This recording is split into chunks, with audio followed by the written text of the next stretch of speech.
The old town of Eldridge sat quietly by the river, its cobblestone streets whispering secrets of the past. The locals knew better than to discuss the well-worn path that wound through the thick woods beyond the cemetery. They called it the Wraiths Way, a name passed down through generations.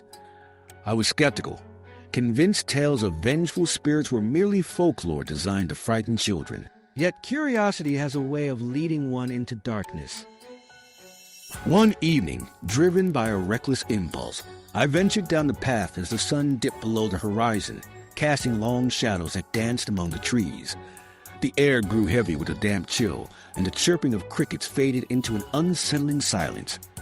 My footsteps crunched against the leaves, but soon I noticed another sound, a low, mournful moan echoing through the woods. It seemed to weave through the branches, pulling me deeper into the labyrinth of trees.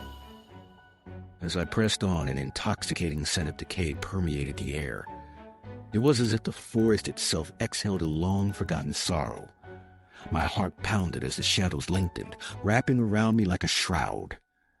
I stumbled upon an ancient clearing. The decaying remnants of a stone altar lay before me, cloaked in moss and time.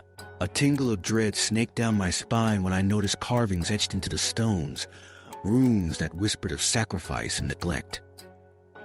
Suddenly, a flicker of movement caught my eye. There, at the edge of the clearing, stood a figure, shrouded in darkness but with luminescent eyes that burned like dying stars. The stories of the Wraith haunted this stretch of land, a spirit anchored to the grief of the town, and I never imagined how tangibly real it would feel. Frozen in place, I watched as the figure began to drift closer, its face obscured in shadow, but the sorrow it emanated was palpable, clawing at my mind.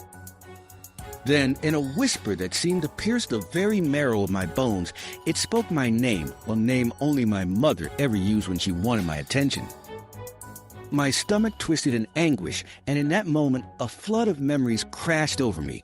Loss, regret, the weight of those unspoken sorrows. Was this specter a harbinger, or something far worse? With newfound terror, I turned to flee, but the Wraith's presence lingered, an echo of despair woven into the very fabric of the night. As I broke through the tree line, desperate gasps for air burned my lungs, and behind me I could hear the whispers increasing, rising like a dreadful tide. I escaped that night, but the Wraith's haunting words followed me into the dawn. Now every night I hear the echoes of my name, reminding me that some secret should stay buried, and some path should never be walked again.